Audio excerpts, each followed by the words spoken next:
And in that realm, the 24 elders, they carry it. But you know what they used to mix prayers? To mix incense? Prayers.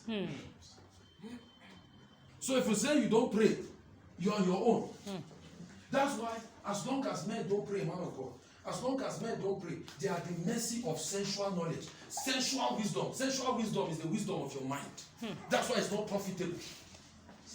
But as soon as you begin to ascend in the realm of the spirit, where you are in prayer, can I tell you something? Yes, a prayer that does not move your heart does not move God. Yes. A prayer yes. that does not move your heart does not move God.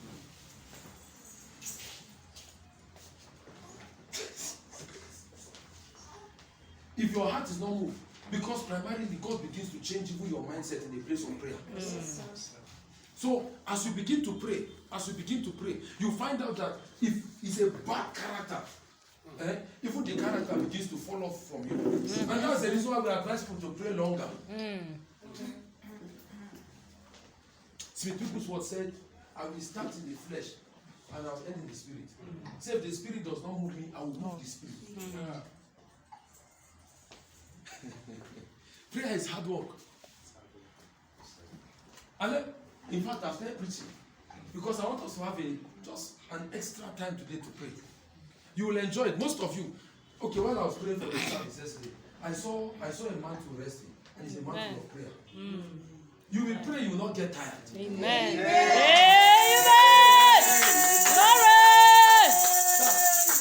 When we pray, my wife will tell you, when we pray, it's like we are changing gear. Yes. If you find somebody that used to run marathon, and somebody that is a sprinter, the person that is a sprinter will get somewhere and stop.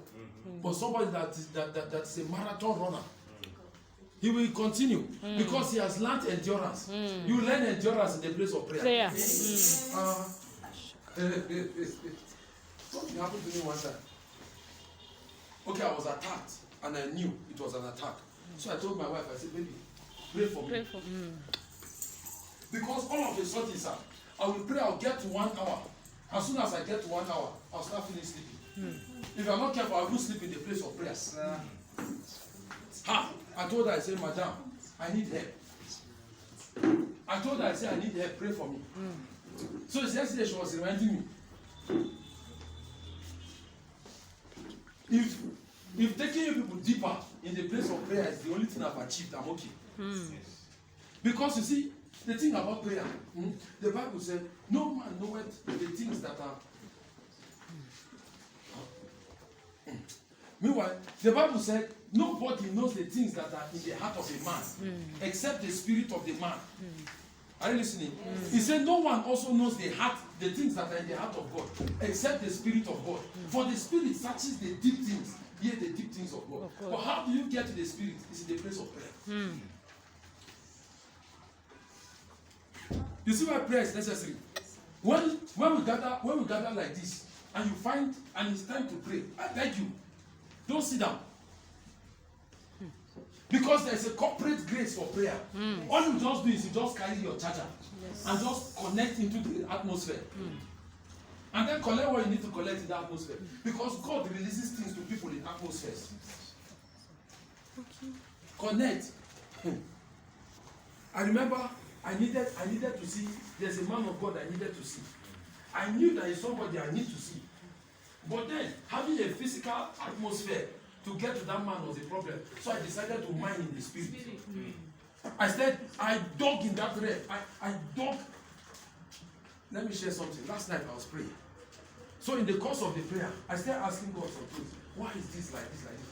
You know, the next thing I saw, in the place of prayer, I saw myself out of the house. And I was digging something that was buried in this house for years. Yes.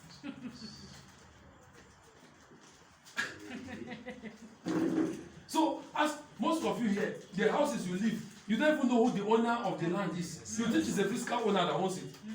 This house is not Baba Olubanjo. Before Olubanjo was born, there were owners in this place. Yes. And those owners can still be laying claim on the property.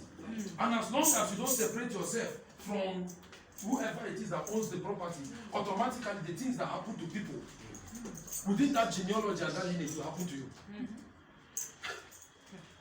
This In the place of prayer, I remember this James.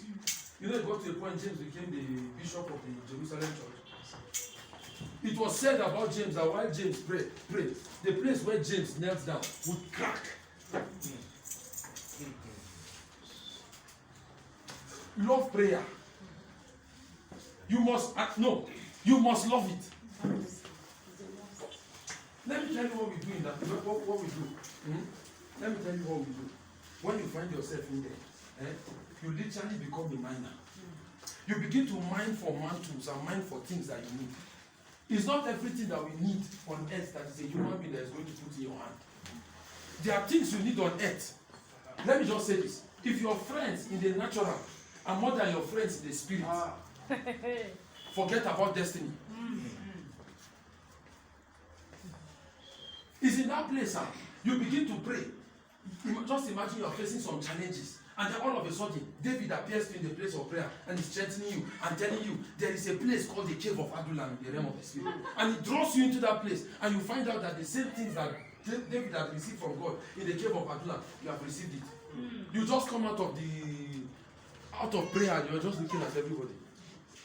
So that's the reason why we are not moved by anything. If you don't know, technically I finished preaching.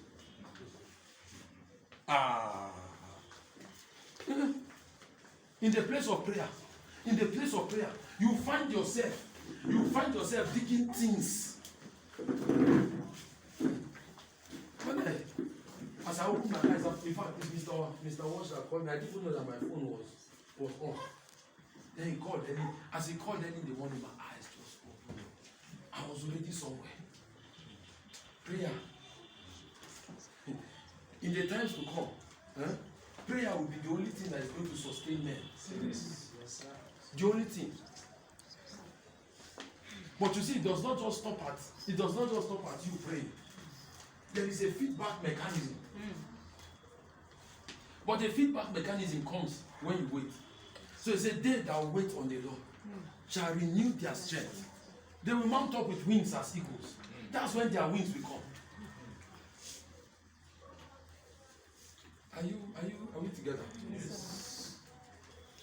So when we gather like this to pray, I beg you, if we are praying, you to follow. Because you see that let me explain something to you again. In the realm of the spirit, there is a place where God trains his sons. It's in the throne room of God.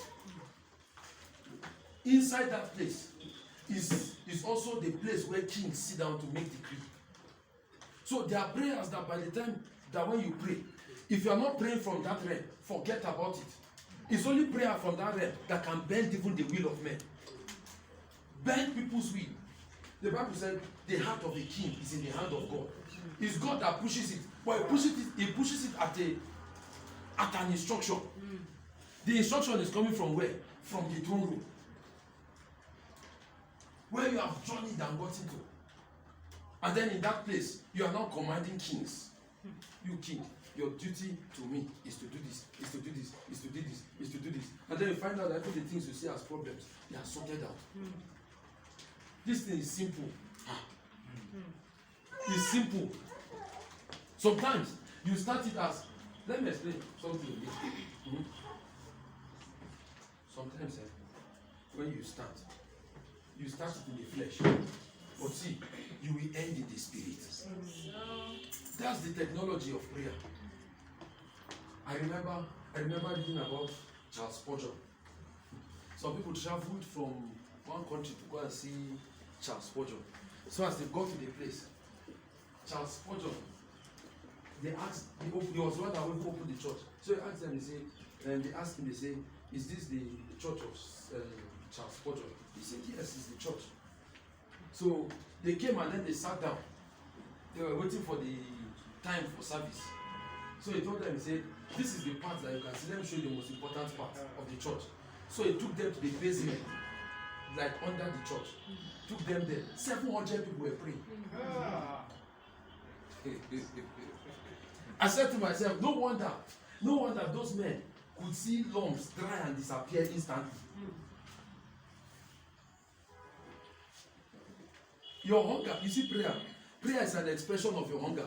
But if you want to be relevant in that realm, let me teach you the key now. If you want to be relevant, the key to having encounters is small, and I'll show you right now. Now, if you must be relevant in that realm, because enroll into the school of intercession. I see more when I'm not praying for myself. Yes. So if you want to have an encounter with God, don't pray for yourself. Pray for somebody else. Maybe just decide that you are praying for just. Or you are praying for, just pray for something that is not you.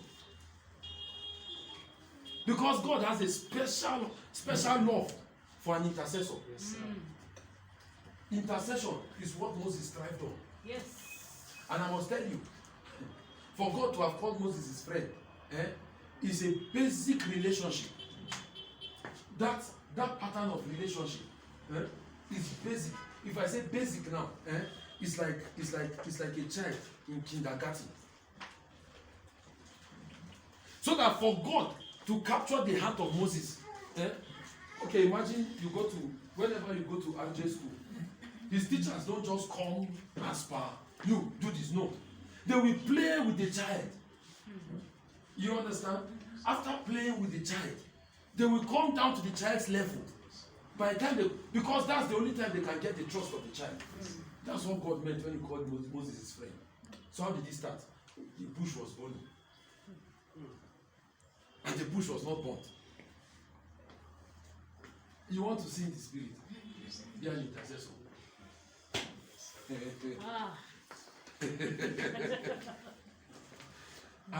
Moses will look at God and tell God, see, God will tell Moses, get out of the way. I want to scatter these people and start a new Israel with you. God will look at Moses in the face and then he say, you repent from your anger and turn and is living. God will call him, Moses, come here.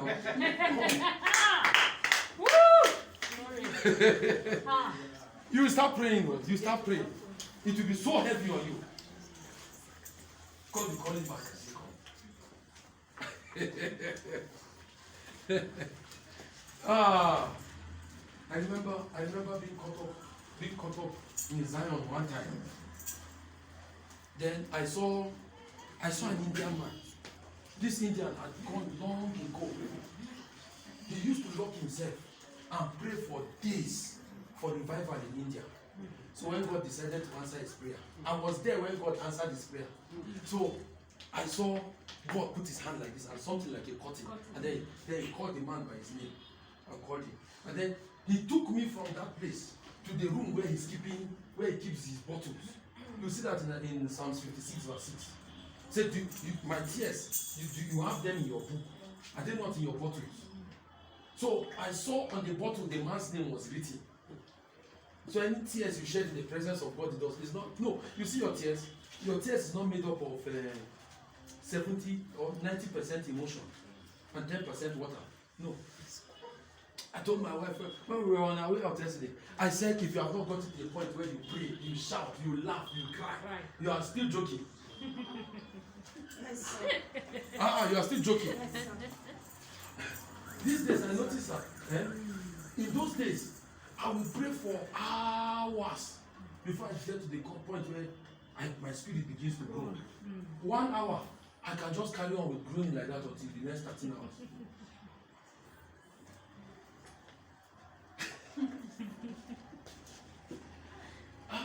And then while I was looking, as that curtain was shifted, then the next thing I saw the Indian came. He came forward, and then I saw him rejoicing. God has answered his prayer. See the answer God gave him. The answer I saw released to him. God had prepared a man that he was sending to India, to this man's village as a missionary. And the whole of heaven, the whole place went agog with sound. Because God has answered somebody's prayer. So an intercessor will outlive a regular man. He can die in the natural, but in the spirit, his blood still speaks. Did you hear what the Bible said about Jesus? It says his blood is still speaking better things than the blood of Abel. That's one blood that the earth could not contain. See, guys, love prayer. You see, by reason of these things I'm telling you now, the Lord spoke to me. He told me that you will be bringing them into encounters by what you will say. There are not two encounters that are the same. No. When we go to the place of prayer and it's time to thank God, we turn our hearts towards. Oh, the darkest period of the night is not 12.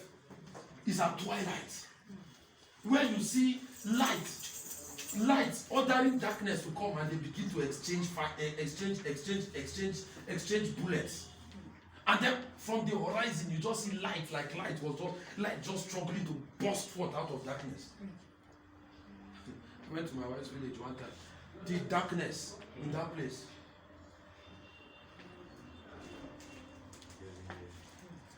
The darkness.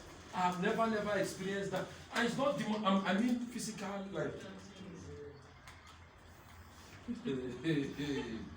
Hey. These things we are saying, you will enter. It's God's first agenda to bring you in. So the major aim of prayer is not just to get an answer. No. It's not just to get an answer. It's so that you come to the point where you are praying the burdens of God. When you start praying the burdens of God, then God will invest his jealousy of your life. Anybody that touches you, it's God that will answer him by himself.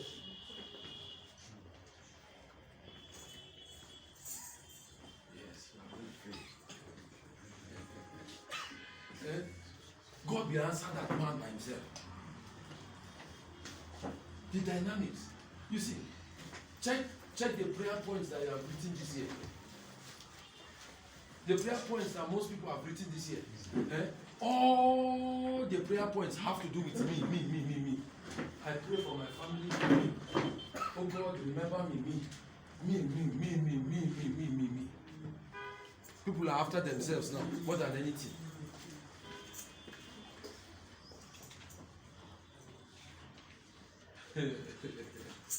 Don't be gimme kind of person until you become Jimmy. You see people wake up at night. I'll ask myself, what are they praying through? What prayer they are praying at night?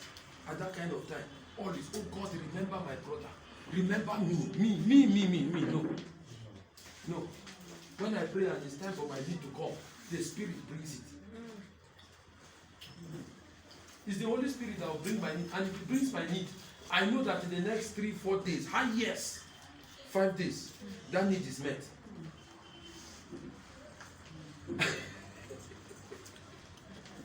I remember a young lady asked me one time, she said, what do you pray for 7 hours for? I told her, I said, we pray 7 hours because English is too small to convey our heart to God. English. These days, people speak English, empty English, no power. No power. English. And when they speak English here, they speak better than the Queen. No power. The devil is peeing on daily basis on their heads.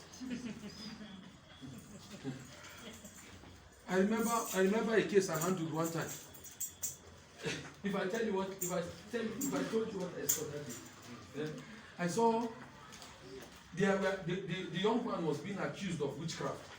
So I told them, I said, this guy is not a witch. They are just using him as a donkey to go to attend their meeting. So I saw at night he will bend his back and then he will sit on his back. And like a horse, he will convey them to the place of the meeting.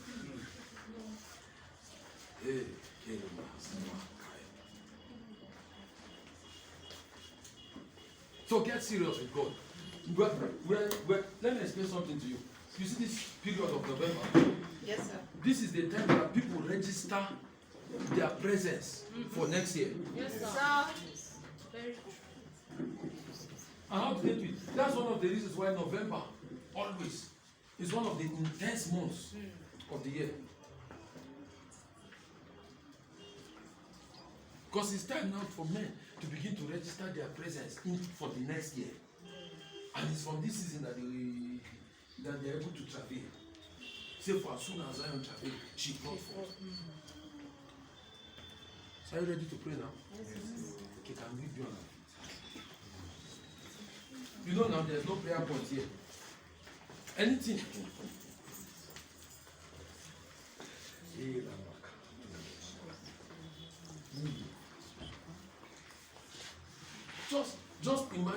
Just imagine your brother, imagine your sister, imagine your parents that are not born again. With these things I've just shared with you now, you can bring them to the place where they will receive Christ as their Lord and Savior by themselves.